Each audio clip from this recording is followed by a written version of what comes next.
Okay, guys, it's me, Nisi. I'm back in full effect.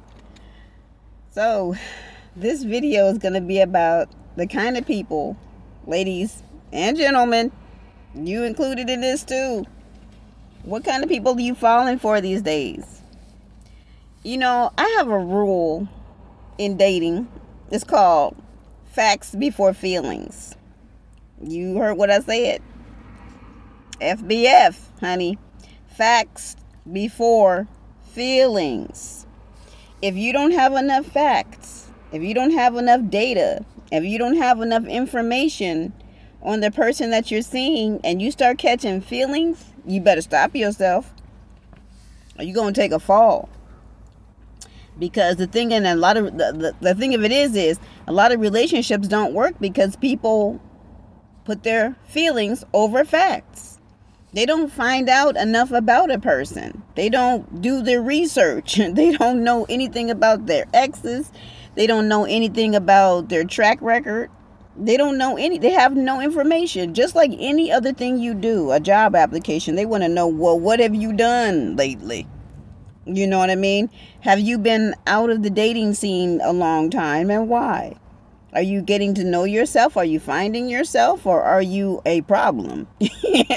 The thing is, people are not going to tell you if they have a problem or if they have a mental disorder or if they have, anything. They won't tell you any of these things. Not in the beginning, but, later on though. Later on you might find out what's going on with them, but you're not going to find out in the very beginning.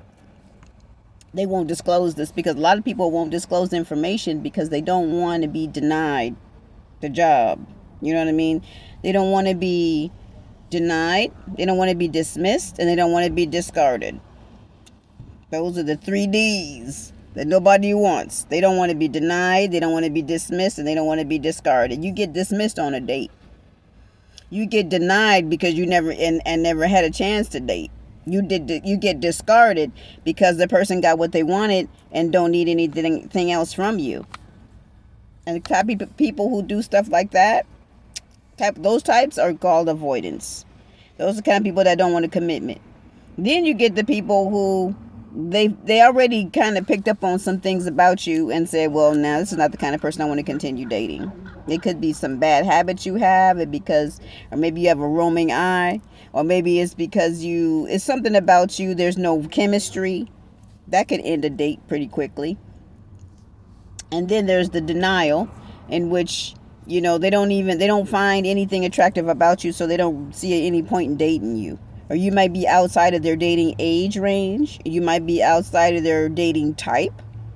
So if you can't get your foot in the front door, you're not going to even there's nothing else that's going to happen for you. You need to be charming as hell if you don't look good.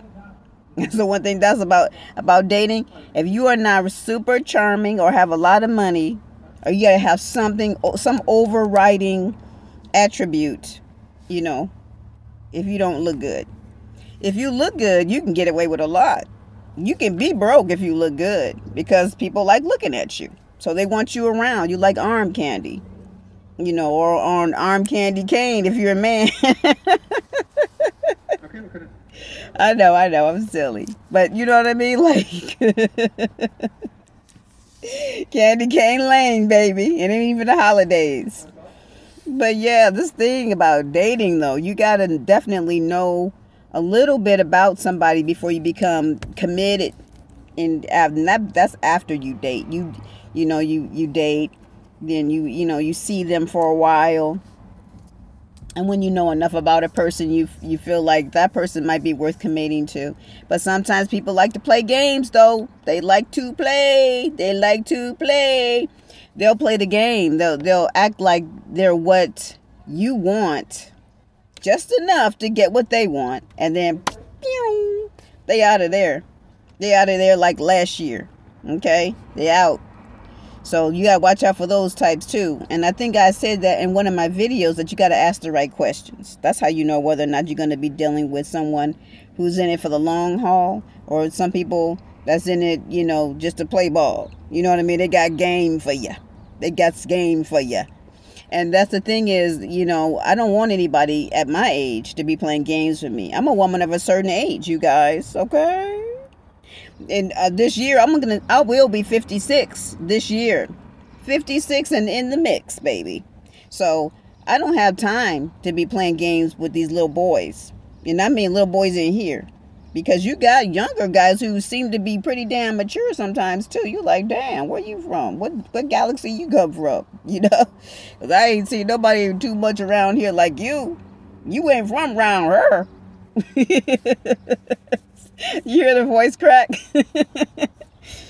But yeah, so dating is really a craft. It really is. I might have to take some classes and maybe get a degree, because this is such an interesting field for me. It really is interesting to talk about. It's not that I'm good at it. I'm just interested in it. And that might make me good at it. You know what I mean? I'm interested in the types of personalities people have. Talking to people, they're, reading, getting a good read on people's, psychological profile. I can tell right away what you are just by talking to you for a few minutes. I can tell. And I also know from women tend to be more anxious attachment. They tend to be more. And men tend to be more of a avoidant attachment style. It can be vice versa, but tendencies tend to lean that way with these two. So that's something to think about too. That's why you got to get your facts before you have your feelings. There's no feelings yet. Don't catch feelings for anybody you don't know enough about. And that's the lesson for the night and the day, whatever time you watching this video. Don't catch feelings before you get facts. Okay? It's facts over feelings. Okay? I hope you guys are dating smart. Date smart. Ta-ta, fam.